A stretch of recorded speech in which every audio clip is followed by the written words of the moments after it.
Hi guys, welcome to Idea Drop. It's where Kendall and I talk about everything, and you get to wonder if we're wearing pants and we're at home or we're in a studio in real life place talking to each other. How are you today, Kendall? I'm doing good, pants on and everything. That's I'm great. in half a studio. Fantastic. I think you're at home, right? Yeah, but you'll never know if I'm wearing pants or not. You talked about book club, so I just want to jump straight into this. Dude, I tried the 10X rule by Grant Cardone. I found out really quickly I freaking hate Grant Cardone. He is the douchiest of all people on planet Earth. He'll amp you up, but I'm like, you just kind of are pathetic. He's just more of like the try harder, do it, you can do it. You're an alpha male. I just don't believe that. That's like that's a good locker room talk, but it's a bad life thing. Dude, I hate locker room talk. Yeah, It's just fake. It's But, okay. I mean, All the people who are good at that are they're making a lot less money and they have a lot more miserable jobs 20 years later, 15 Yeah, years they're later. just faking it. They're just like the only person I've seen that does it really well. Now I don't know if this qualifies. Who's the big guy, the big self-help guy? Oh, you're talking about Tony Robbins. Yeah, Tony Robbins. Yeah. Yeah. I'd like to go to one of With his the events hands. because I bet he's great at it, and I bet it's pretty good. And if He's you're doing like it that long, borderline there's some gems in spiritual there. guru. I don't even know if that's like. I am That's a also little very different. anti-guru. Have you ever heard? So I have this great philosophy that I'm stealing from a different philosopher, but the ultimate guru should die. So eventually, Oh. yeah, no, truly. If you think that your guru has the answer to it, then the guru did it wrong. Because truly, the answer is it's just going to be hard, and you're just going to have to do it. And I'm not going to give you the answers because I don't have them myself. I'm doing my best. Some of that's the gurus do say that. Yeah, and those are the good ones. I like those Those ones. are the good ones, but they also die. Yeah. Do you have a book club for us? Do I? I was going to ask you about philosophy. Ooh, please. I mean, I certainly can. I would have to pull up my Audible and then roll the dice. Roll the dice. Dude, I haven't been doing Audible lately. I've been doing lots of podcasts. Really? dude- Yeah. Yeah, I wish Audible. I wish people reading books would be slightly more conversational in how they read, which obviously that's not really possible, just Right. due to the actual structure of it. Right. Which is why podcasts are nice. But podcasts are not as succinct as I'd like them to be, and they spit out a lot of facts that are really just opinions dressed up to Right. look like facts. Have we ever talked about the starfish and the spider? Yes. But can you tell me again? Because I kind of forget what it's about. It's a lot bigger show. We're a lot bigger these days. We're a big deal now. So Big deal. Oh, yeah. There's a lot of people who didn't hear this. The Starfish and the Spider is a great book. I think it was written in 2000. I don't know, 2 is my guess, or 5, somewhere in there. It compares the Apache Indians ultimately defeating Cortez and his armies to Napster ultimately defeating the big label, the big label companies, the billion-dollar conglomerates that just have the artists on lockdown. And if you're older than, I don't know, 28, you're going to remember Napster and LimeWire and the heyday of pirating music. That was all decentralized. I did it. We That was the day people, of viruses as well. It was so much fun. It was also the heyday of viruses. Yep. Really easy to become a millionaire with virus technology back then. So the Starfish and the Spider gets at this concept of decentralized, which is a starfish, versus centralized, which is a spider. Spiders have a single head. You can chop it off and they die. You can smash the body of a spider and the legs got nothing. But if starfish gets chopped in half, it will literally just regrow on both. It's like Hydra. So starfish, you can take a leg and regrow a whole starfish. So it is like really hard to kill a starfish. They just keep populating like that. And the reason is their brains are in the legs. They're not centralized. So they have a network of brains, as it were. And the Mayans, the Aztecs, these 1,500-year empires fell to Cortez in a matter of a decade or something like that, something crazy, because of sickness and killing the leadership. And so it was really easy for them to be conquered, even with all the infrastructure they had, which is very similar to a lot of corporations. A lot of countries are run, most things are run very top down. But then there are these movements that are They're more like Hydra. It's actually a values-based movement, and the values themselves are carried in the legs. So the Apache Indians had a shared set of values, and the chiefs of those individual tribes, if they got killed, the values were the same in the tribe next door, but they didn't have centralized leadership. Oh, that's So cool. one, they'd get trucked over by an army, and then it'd piss off the other tribes, and they, out of their values, they would just go raid, the Spanish armies. And so it took 100 years of war with the Apache Indians to ultimately give up, and they didn't get to settle the Apache land. Very interesting. Is it a little bit like I can make fun of my sister, but if you do it, I'll kill you kind of thing? But everybody's a sibling. Even though, if, maybe we don't see each other that often, but if you come after my family, you're done. Yep. It's over. I'm going to kill Yep. you. Liam Neeson style. Yeah. A certain set Taken. of skills. What what a bad father. That shared values concept is just a lot more powerful than it is to have centralized control. Now, centralized control has benefits like you can keep profit margin. So that is kind of how the world works now. And the author in Starfish and the Spider proposes the ultimate companies are a hybrid of these two concepts. So the values themselves, decentralized movements and values, help it grow and not be easy to kill. But there's still some licensing deal or, a good franchise is kind of this model, right? Your values are spreading, other people are in charge, but you're keeping a portion of everything as you expand. But it's like Napster wasn't a good business because you couldn't keep any money from it. There was no centralized control. So eventually it dies off. It also isn't going to stand the test of time. So it needs to be some type of hybrid. So that is the business of the future. Okay, I like that. You ever thought about like life cycle of business trends, right? Sure. It'll be super big. We have massive corporations. Media companies are a really good example of this. We have CNN, we have all this stuff. And then right now we're in that trend of, and all the big companies fold and they become small pockets of companies. Right now we have nobody really cares as much about CNN, but they care about the 1,000 other small media outlets like, Hailey Bieber and Selena Gomez. They're their own media outlet, right? It's all this.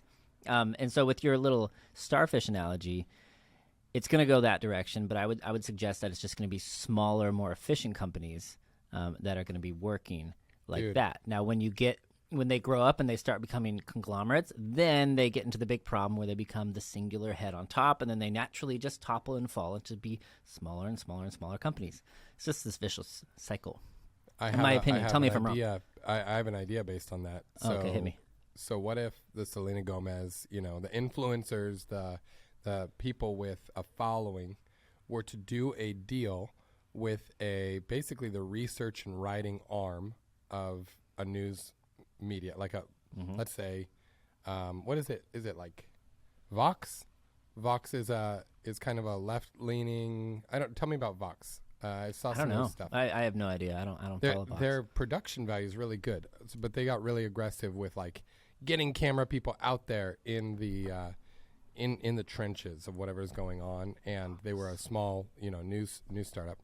What if they were to white label news so they don't release it immediately themselves, but they went through an influencer channel? So everybody who has 100,000 or 1 million or 10 million followers, it's like all on the same day you sign an agreement, and the same day you release, but you get paid right for that release. So you're actually getting content, and you're releasing some version or a reaction to a central version of the news. Yeah, and it's pretty real time. I bet this could be done. You'd have to do some deals to get that infrastructure. You'd have to be a major company in order to do that. And Yeah. you'd have to use it very sparingly. Like, let's say you have all these influencers, and then you're saying, okay, on this day, we're all going to post about the Ukraine crisis or something like that, right? So we all rallied together about this one thing, this one time. Break an article. Just to break an article. But you can do a contract just like you do a movie contract, right? So they have to work. Basically, they have to do their part if they're going to get this payment. But essentially, you could control your influence. You could expand your influence in the depth of how it hits people because you pick the influencers that are actually your distribution. And then you don't have to pay the marketing costs and as much of the production costs that goes into making good news. It's interesting. I like that. If I had a channel, let's take our channel for example, though. What we could do is We're so small. Yeah, we're pretty small, but we could reach out to companies that are within this niche, and we could market their stuff, and we could say, "Hey, we're going to talk about your stuff." I mean, that's essentially influencer marketing. Luckily, we haven't done that. We're not doing it. We're not sellouts, guys. But we would definitely sell out. If you want to help us sell out, please just let me know. That's not true, dude. I'm okay with it. Would you ever sell this company? Would you do it, Kendall? How can you sell it if we're the face? No, I don't want a boss. I would sell portions of it if they would give us autonomy and we shout them out. And if they wanna, yeah, I guess if they want to make it bigger, yeah, I guess. Would I? It's a terms discussion. Yeah, I have no problem with it. Okay, we haven't dropped any ideas yet, but I want to give you an idea, and with the caveat that this is likely impossible, but I do think it should happen. And so this is an exercise. I want you to tell me how you could do it. So here's the big issue. Trash is a problem, and how we get rid of a trash is not how you think it happens, right? We've talked about this before, but you put your stuff in the recycle bin, and you know where it goes? It doesn't go to the recycling plant. It goes to the freaking trash can, just the same place as everywhere else. And it goes into landfills, and it just sits there. The more ethically responsible thing to do, and economically responsible, and, well, maybe not economically, but in terms of better for the environment, is to incinerate your trash. Now, we're not saying put pillars of smoke into the sky. We're saying, like, in a safe and clean and effective way to do this. The problem is we're so entrenched with our current trash system that it's nearly impossible. Kendall, how would you do it? Is it possible? Do you think it's possible? Well, compliance is an issue in the United States. What kind of compliance? What are we talking about? Because can I just go to your house and say, hey, I'll pay me $20 and I'll pick up your trash? Yeah, you can get the contract to pick it up. You just can't burn it. Why can't you burn it? I burn things all the time. You just can't do it. It's against the law. But you can ship it to Mexico. I think throw that bad boy on some trucks, and I mean, we already have to do major infrastructure. This is not a small business. This only works in scale. You need like Elon Musk's scale to go after this, but maybe he'll do it. Hey, Elon, do trash next. Do trash next. Okay. All right, so it's a real issue. You just don't think it's a solvable issue right now. You get to tack it on the board with like the prison Someone problem. Can spend their life exactly like the prison problem. Someone can spend their life probably changing it. It's not going to be trivial. All right. So maybe somebody is going to be obsessive their whole life enough to get that all done. But you got to grease some hands in the back rooms. You got to smoke some cigars with the dudes and do some deals to get that type of business to work. Right, the lobbyists will try to break you. That's fair. I don't want to do it myself. It sounds like it'd be very, very difficult. But God, somebody go out there and do it. All right, you're up. I've been in the real estate land a little bit recently, and I am reminded of how awful it was when I bought my first house, and I realized how little work the agent did and how much they got paid on my house, and how little work the loan officer did and how much they got paid compared to how much I was making. And I was taking all the liability on this house. I was scared to death, and it just felt very inappropriate that everybody around me is making, $5,000 each, and I'm like, I can't afford to pay you guys $5,000. So you're tacking that onto the loan, and then I'm going to pay interest on your commission. Like it hits you different when you're in the early stages of life. Later in life, you're kind of like, oh, you're only $5,000. You're just going to make this easy for me. Thank you. So it's a little bit different. So my thought was, you should have a coach for first-time home buying that is paid on flat fee, still paid out of escrow.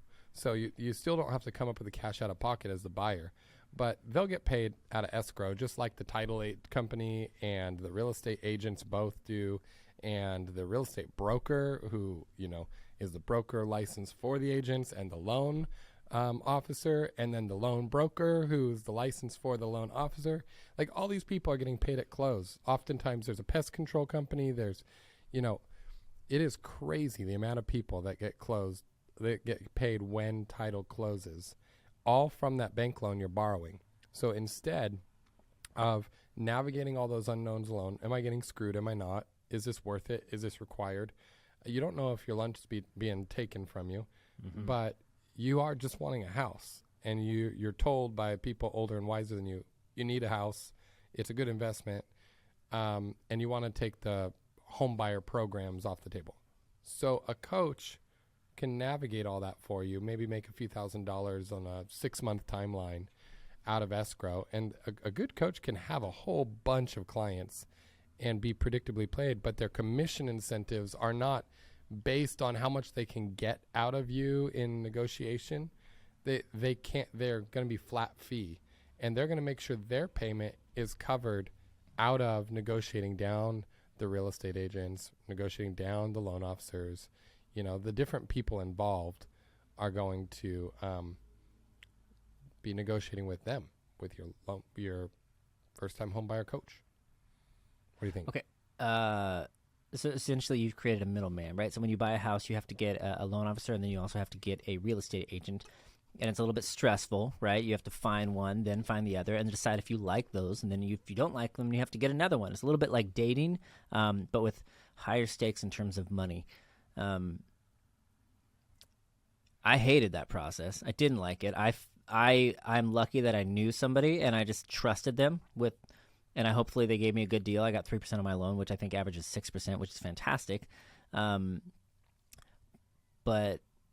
I think this would work. I actually do think this would work because I don't want to shop around. I would rather just have somebody do it for me. If you can just say, hey, you get a percentage, or not even percentage, let's say you get $2,000 or whatever it is, and that person has to get a bunch of clients. Yes, this would work. How would you start it? You could start it.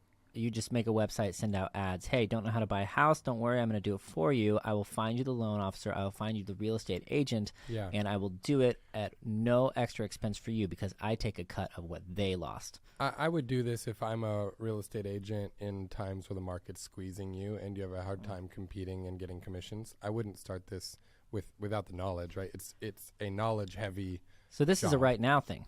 This is a right now thing, right? Yeah, I mean, yeah, exactly. The markets are hard, and somebody who's, let's say you've been an agent for 3 years, you know how it works, you've been working your butt off trying to get clients, converting to a first-time home buyer consultant for flat fee, but still paid out of escrow, is something that is a unique value proposition, and essentially you could do it in a way where you're friendly to the real estate agents around you. For example, a lot of agents will easily go down to 2.5% on their commission without like if you just ask, but they start at 3%.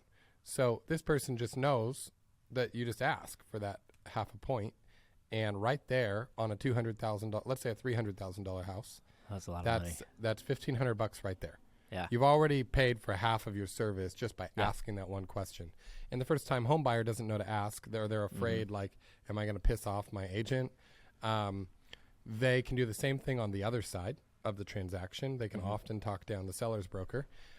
They also know how loan officers are making an average of like $4,000 per transaction just for pushing through your loan. But it's wildly variable.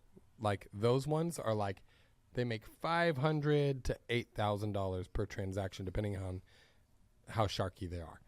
Well, this person is going to save you money there, and everybody knows it. Everybody in the industry. So, Dude, okay, the one thing, I have to be careful because I have a lot of people that I know and I love that are in the real estate game, but I just didn't think it was worth it. Like, just seeing what my real estate agent was making, I was like, you're just filing paperwork for me. I Bro. chose the house. I actually already chose. I did all the hard work. You just showed up and said I needed somebody with a license to do this. Okay, it's 2014. Yeah. I want to buy this house I found that is going up for auction.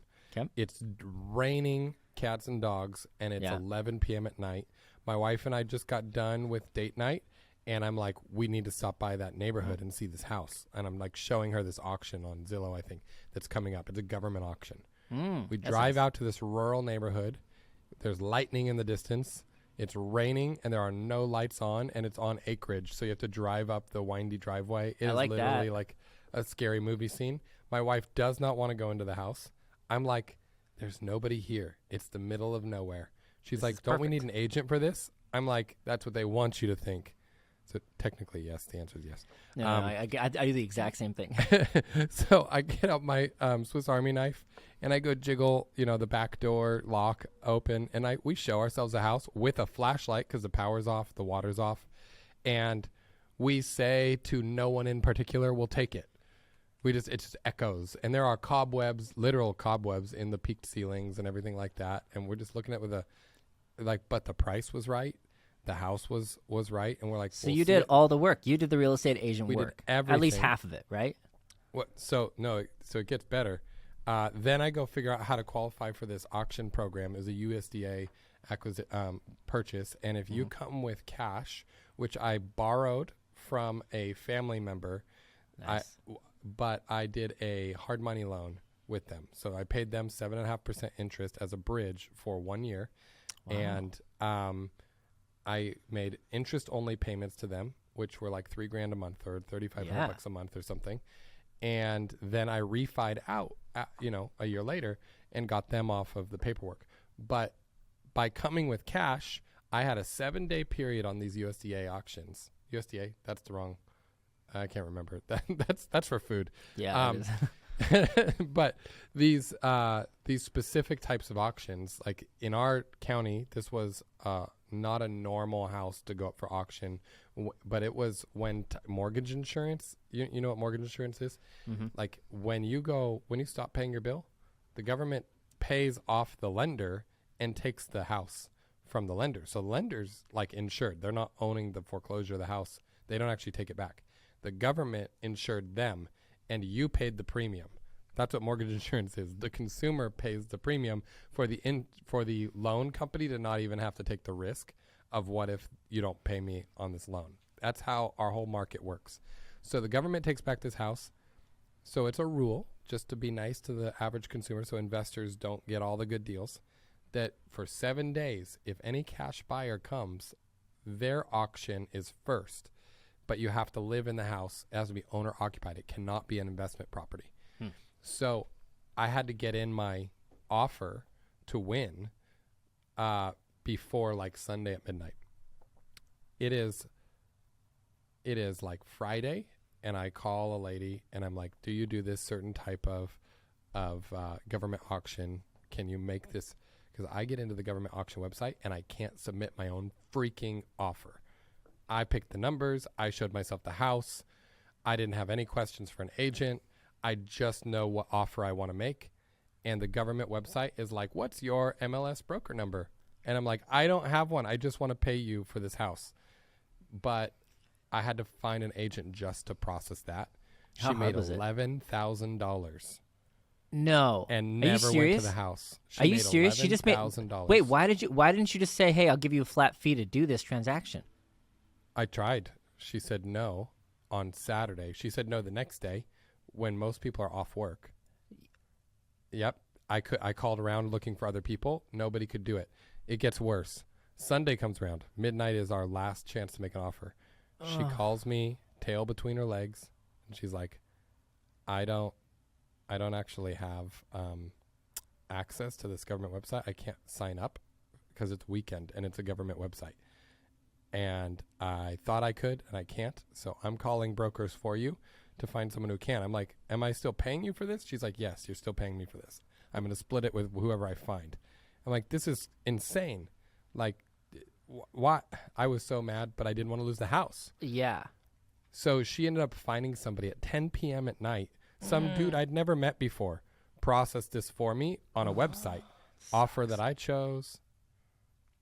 I showed myself the house. It was just like DocuSign template papers, right? I get it. There's a little liability for the brokers. I get all that, but not for $11,000. That makes me so mad. What was the percentage? What was the $11,000? Was that 6%? I can't remember. It was a $390K purchase. Okay, let's do some math.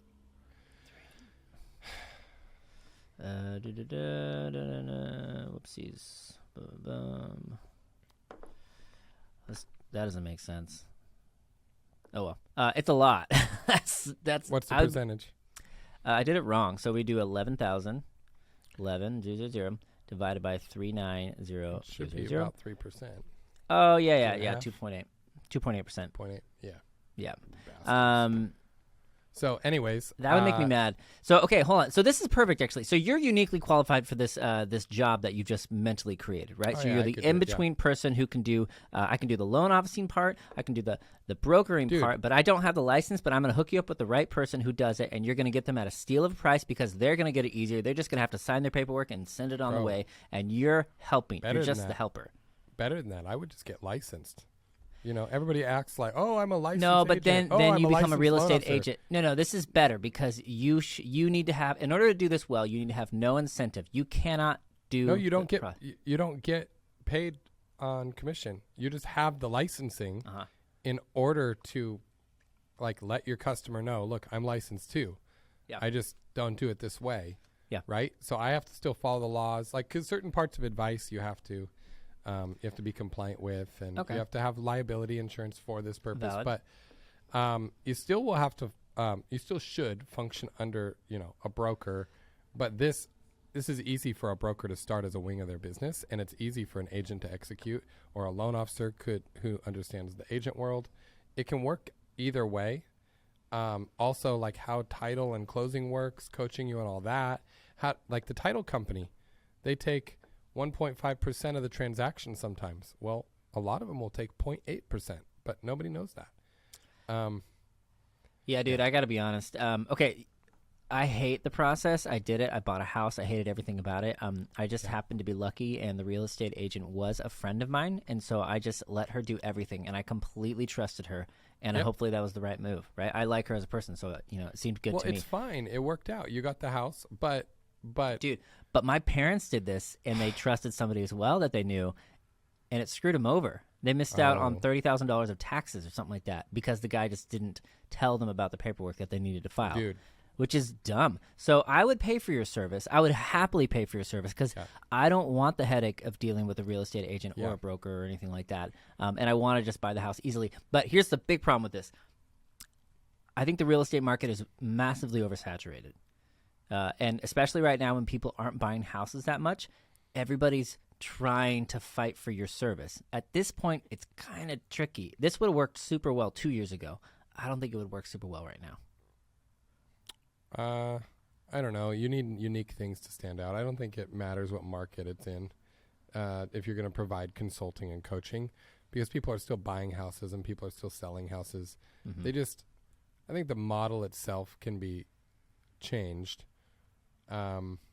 You I've could do also this for sold everything, several though. of You my could do house. this for literally like contractors. You call your business 3 quotes and a bid, and you just Yep. like call me. I'll come over here. I'll do all the stuff. I'll get you 3 quotes and a bid, and you choose whichever one you want, and you pay me the difference between the 2 lowest or whatever it is. I don't know what it is, but okay, that's a good idea. So let's merge this with a little short-term rental love. What first-time homebuyers should be doing with the interest rates that they get from Fannie and Freddie, they should take the programs that are beneficial only for your first house and apply those to a fourplex. Fourplexes are not as competitive. I so agree. There aren't people bubbling those up because they're really only competed for mostly by investors. And investors do not overpay for things because it doesn't pencil. So, but consumers do because they want the kitchen in, or they want that window, or they want this neighborhood, right? So you're going to get generally good value in buying a fourplex, but you can either, if you want to hustle, do Airbnb, depending on the area you're in, or short-term, rentals like that for nice room rates. You only have to live in one of the units, and some people call that house hacking or whatever. I've got several friends who did this, and it worked out great for them. Although one of them had to replace a $100,000 roof, and that did not work out great. So there, there are different types of coaching and consulting you need on this one. In general, I think this is a good service simply because a lot of people don't know that they have the ability to buy a house, and so they're wasting years of money. Oh my Like, gosh. So Dude. much money. Renting, okay, so in California, where real estate is high, it's very common to pay $2,500 a month on your for your house right now in where we live. Very, very common. And in the Bay or LA, it's a lot more. So probably the average is more like $4,000. but let's just say our area, 2,500 times 12. So you're sitting right around $30,000 a year for your, let's call it rent. If you make 100K, make 90, 100K, which is a normal like dual income family, two people making 50K. Let's just assume you don't have kids. You're paying something like 25 or 30% on those, on that last bit of your income every year, straight to the government. So that's probably close to 30%. You could be writing off 30K, almost about 25 of the 30, if you just paid the same amount, but in mortgage instead of rent. You get to write off all the interest of your house. Now, the nerds are going to tell me that this is not true because of standard deduction. Trump changed the laws. Sure, I would go a little bit more aggressively than you, though. I think when I bought my house, I only made $60,000 at the time, and $60,000 is really doable for two people. It's very doable for one person. You're just not paying a lot in taxes, but you're still. I guess the point is you still should do the math on like after the standard deduction. Okay. Between it doesn't work in all states because the standard deduction now is $24K. You get to write off, but if you have other write-offs, if you give to charity, if you have some work write-offs, like let's say you're freelancing, this would be big for freelancers. You might be writing off your gear and your outfits and your gas and some hotels, travel expenses. Those, like, if that write-off of your interest from your mortgage, like, it is thousands of dollars you're pissing away just by being renting. And then you're not getting any ownership benefits of the appreciation of the house itself. And when you look at those two numbers, it would be very, very normal for you to be getting 10% a year forever on this asset that you only paid 3% to 20% down on. So you're getting 10% a year on a $300K asset, but you only put out, $10,000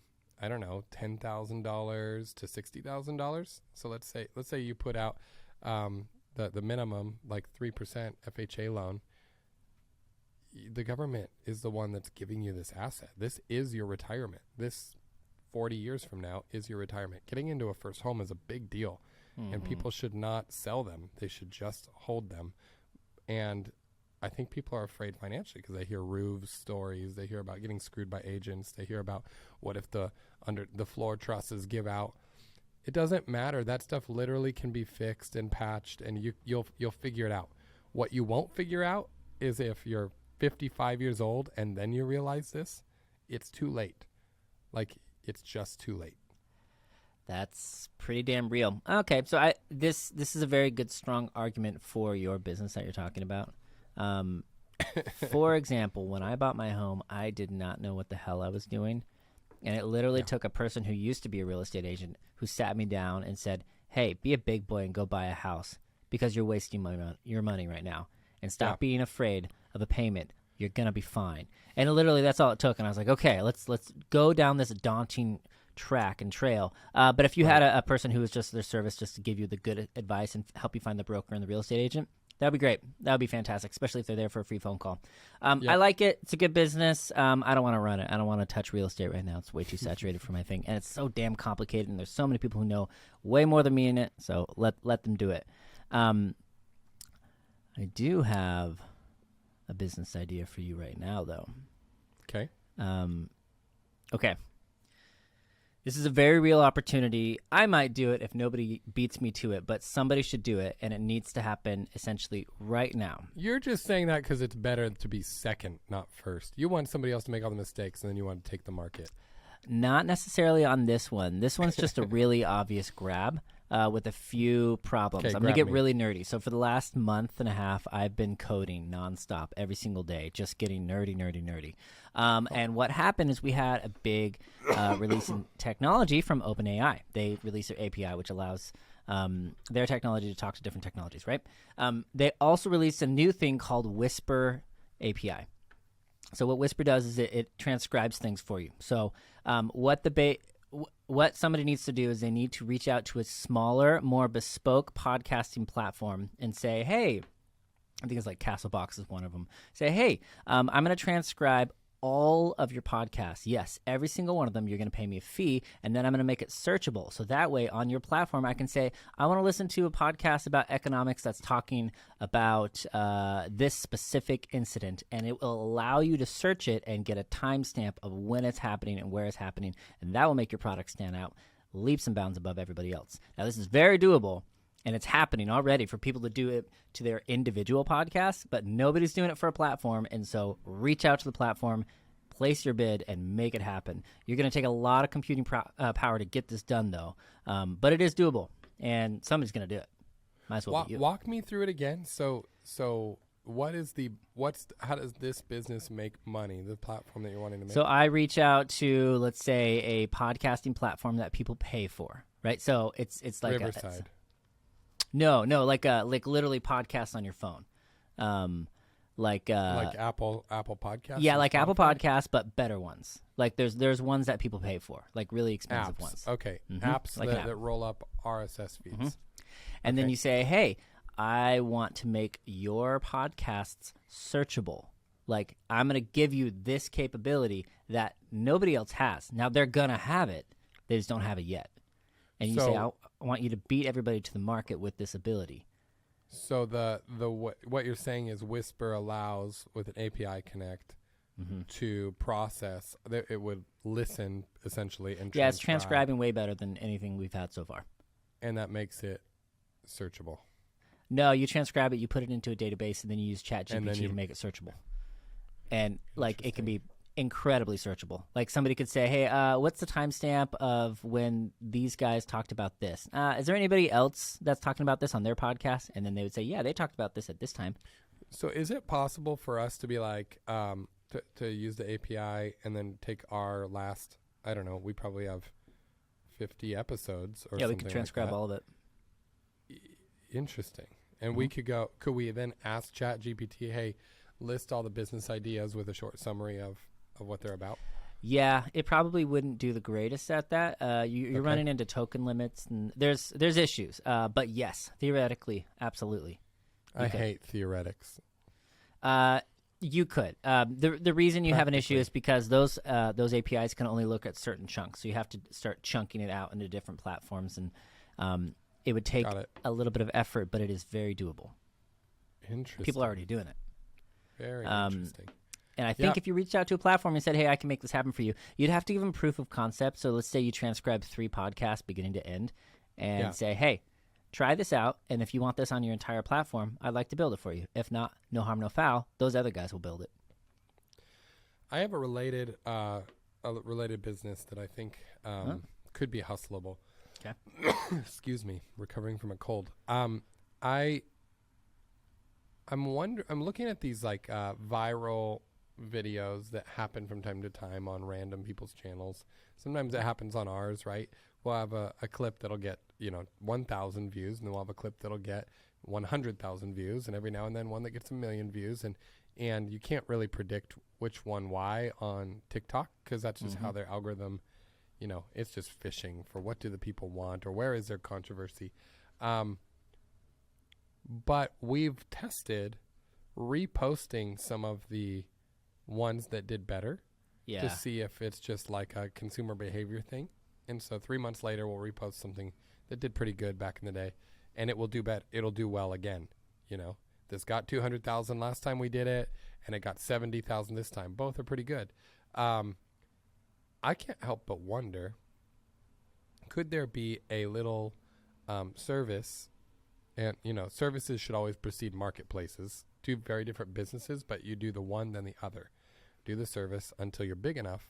I would strongly agree with that. Marketplace is the hardest thing to grow. Yeah, you don't start with a marketplace. You start with a service. But could you start with a service that just goes, hey, that piece of content that you had was pretty good with its traction, but it also had some domain authority for certain domains, and the businesses in those segments are willing to pay for the rights to use your clip on their channel. Can I have the raw files and we will pay you for it? You know, here's $1,000. So pay after virality? Uh-huh. That's But- interesting. But it doesn't work on all the platforms. I Mhm. think it will work on YouTube Shorts and TikTok. But that's because we're seeing this like repost thing actually works well.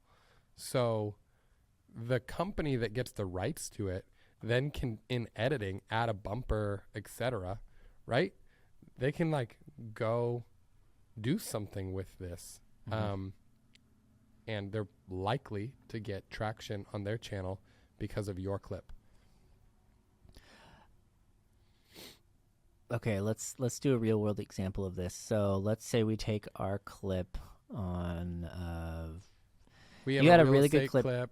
that did 200,000, Okay, and we yeah. have So another one on parenting that did 1 million something. oh, I was gonna do the contracting one. That one's one of my favorites.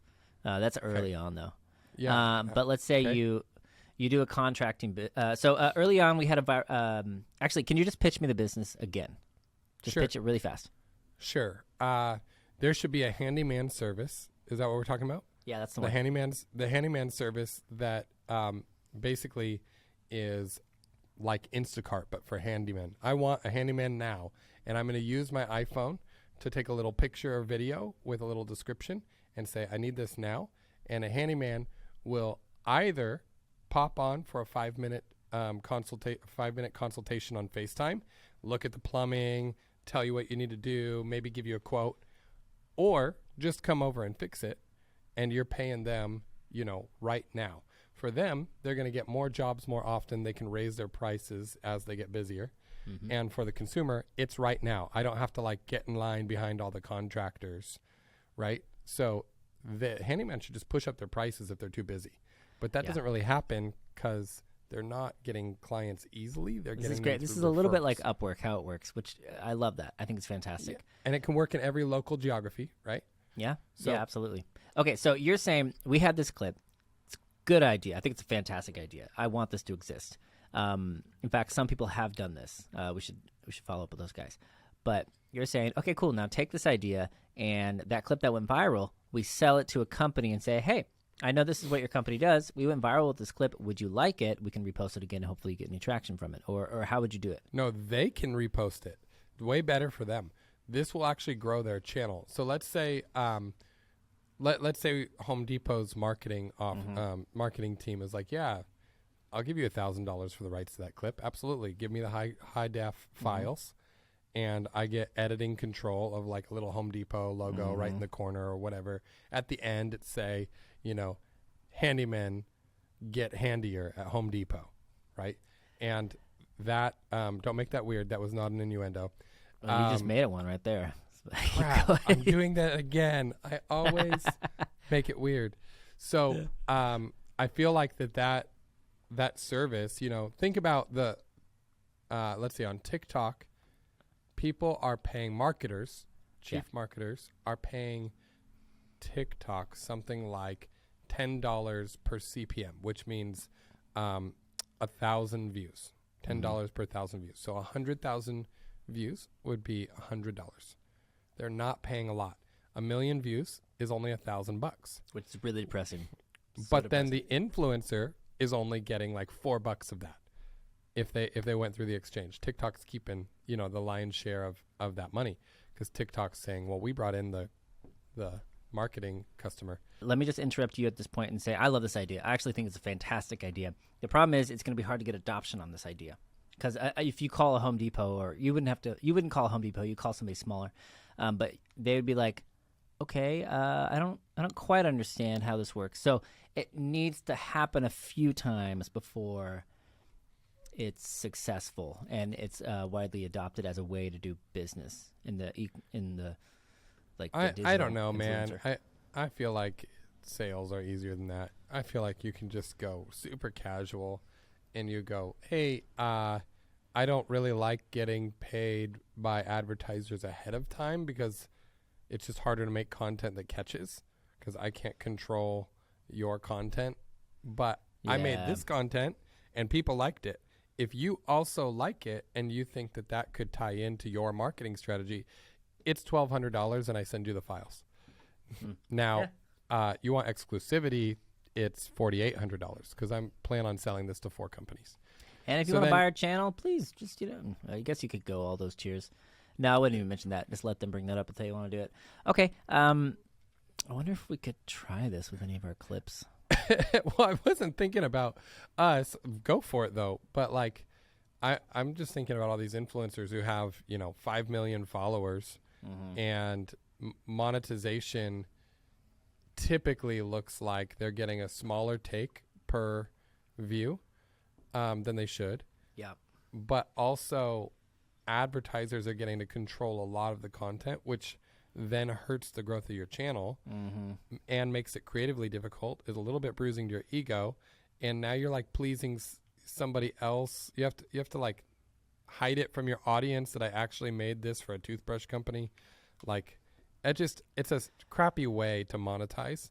So instead, don't monetize like that. Just take your best clips and go sell them. Now, kind of like that. LinkedIn is the way to do that. So for people who maybe found this clip, LinkedIn is the way to find CMOs or directors or buying, ad buyers or, influencer marketing managers of bigger companies. And you just message them and say, hey, this went viral. There's 17 million views on it. I'm charging $17,000 for it. Whatever. That's great. Okay, I think it would work. I like that idea. We should wind it down. So I just want to ask you a few very quick questions. And I want you to just tell me what you think. This is a quote. I want you to tell me if it's real or not. This one comes from Neville, whatever. There are no adults. Yeah, this one. Okay. There are no adults. Everyone is making it up as they go along. Figure it out for yourself and do it. Yeah, I mean... What are you asking me? Yeah, true or false? I'm just making it up. True. It's so true. I think it's so damn true. Like the second you realize, like, oh, the whole world is ran by people who are not that much smarter than me. No, like, just go. No, you just have to go. Yeah, don't freeze. Yeah. Okay. Wait, I want to ask you questions. All right. Yeah, do it. Do you think that most CEOs are narcissists? No. Okay. Do you think that entrepreneurs who make millions, 7 or 8 figures on their own are bad teammates? More than 50% of them. Are they usually bad teammates? How much money do they make? They made 7 or 8 figures. Probably, yeah. Yeah. Do you think being rich but alone is better than being poor but together? Oh, man. I don't know. I actually don't know. How poor are you? Let's say middle class. Let's just say middle class. Oh, then no. Yeah, middle class is better. So yeah. So, Justin Welsh is this solopreneur, writer, ex-marketer, marketing executive that I follow on LinkedIn. And I love his stuff. But it's called the Saturday Solopreneur. And he's teaching people how to make money through copywriting mostly on their own, or how to grow a LinkedIn channel and monetize it. And I was like, man, his advice is really good. His points are really strong. His tactics are smart.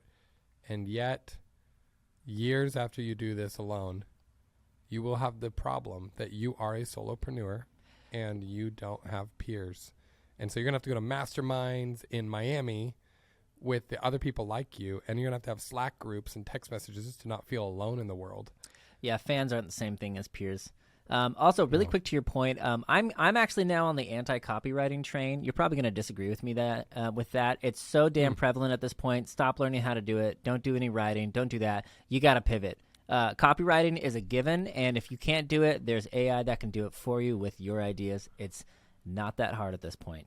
Being catchy is overrated. Being catchy on the fly is not overrated. That is difficult. Like what we're doing, this is difficult. But just writing good copy, it's more easy now. Here's my take on this. Yeah. I hear what you're saying, but yeah, okay, good. If you want to learn how to think, learn to write. Oh, it does make you better communicating. I will agree with that. It helps with the structure of thought. So if you only are learning writing for getting results, I'm totally with you. Like copywriting's gonna more and more start dying, and video and human element like this is gonna be a little more important. Now AI is going to assist both of those things. Yeah. It won't replace any of it. It's just a tool. So it's gonna make them better, not worse. And people still like to read structured thought, and they like to watch or listen. But a lot of people don't put in the time to learn how to write. And so you find that their thoughts are terribly unstructured. They could be brilliant. There's lots of brilliant people without Dude, enough I structure. actually disagree with this. And I've got a really good example of this. Okay. So I read these books by this author who will go unnamed. And I thought, this woman is brilliant. Uh-huh. And she offered a one-time class in this place in L.A. And I drove down to this place in L.A. to read her or take her class. Worst class I've ever taken in my life. She was an extremely awful communicator, and that ruined everything. And so that's when I learned you can be a fantastic writer, but an awful communicator. I think you're better off learning how to communicate. Follow speeches that you've loved and learn how to do those exact speeches and why they said it. What's the cadence? What they say? Like the best speaker on earth, in my opinion. My favorite speaker is who was his name? He was our president, Obama. He's amazing. Yeah, he was a great super communicator. conversational. Yeah. Extremely good cadence. Oh my gosh. Learn how to speak, and that will translate to your writing. And if you can communicate something succinctly and cogently, it's going to work. Obama's working off of scripts or structured thought that was premeditated. No, right? no, no. He's Look at his Q&As. They're Sure. fantastic. Sure, but learning how to think is based in forming sentences. So writing is the stepping stone to forming sentences. Just because you heard one smart writer be a terrible speaker doesn't mean that writing is not the way to learn how to communicate. Okay, valid. I'll give you on that. I'll give you the Bullshit. valid on that one. All right. I think that's fair. Ask me more questions. Hey, This and is that's fun. the show. Oh, is that it? Okay, we're done. No. Okay, I have questions. Do you think studying philosophy is worth more in today's day and age to your human soul and your time on Earth before you die, or learning business? This is just in 2023. This is really ironic because I'm going to grad school and I had to sit there and choose between philosophy and business, and I have chosen business. Is that irony or is that coincidence? Are you using irony wrong again? Go back to school.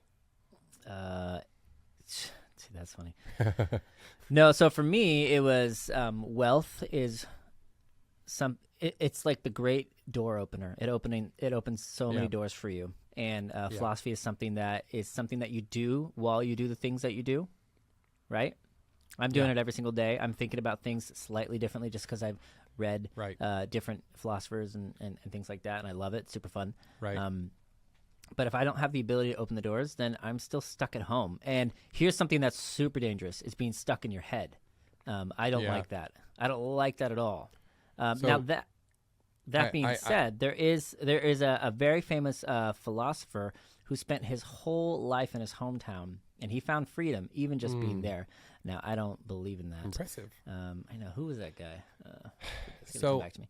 I feel like if I had to pick one, I personally not a big fan of school, but I'm not saying you shouldn't go. But I would study or practice business because it is the social mechanic for how you kind of get a bigger worldview. It is the easiest way to get intro to more diverse people, more diverse lines of thinking, and then the ones that have really good philosophy, really good like a background in studying it, great psychology, great mental health, those people tend to present themselves if you're in the right rooms.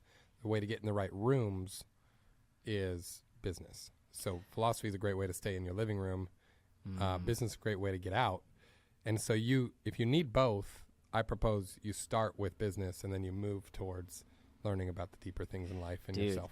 Yeah, and also, okay, you know, there's a reality of Earth, and that's you got to pay your taxes and you got to pay your bills, and that's a freaking annoying thing to do, and it's really hard if all you know is what Faust said about something here or Right. there. Is that something, or you read that Nietzsche book 13 Yeah. times, and you can totally understand the nuance of life. And it just makes you a little bit more frustrated. But if you can't do any active change in your own life, then what I think somebody even called that the measure of stupidity is your inability to create change. So Oh. business is a fantastic tool for that. Yeah. Now, business Yeah. school might not be the most fantastic tool. I would No. say it's a Just make it's a great sure your networker. professor has a business. Just before you go Dude, learn business from That's a real. professor who's never had a business, I make sure they know. at least had one, and ask them why they took the pay cut from running their business. Because they might not have taken a pay cut. They might be making that's more. funny. Yeah, and That's funny. That's a bad That's good. sign that your professor's not. Anyways, let's end on that note. Okay, let's end on that It's good note. to see you. It's good to see you. Hey guys, thank you for watching today's episode. Dustin and I are growing a place for entrepreneurs to connect with each other and get some interaction time around content of growing businesses, making them actually work for you. People who are mostly doing it alone, and that's not a fun place to be. So we have a Facebook group, and the content there is your brain, my brain, Dustin's brain, and the other, growing. I think there's 50 people in there now. We'd like to see that get to 500. Check out the link in our bio.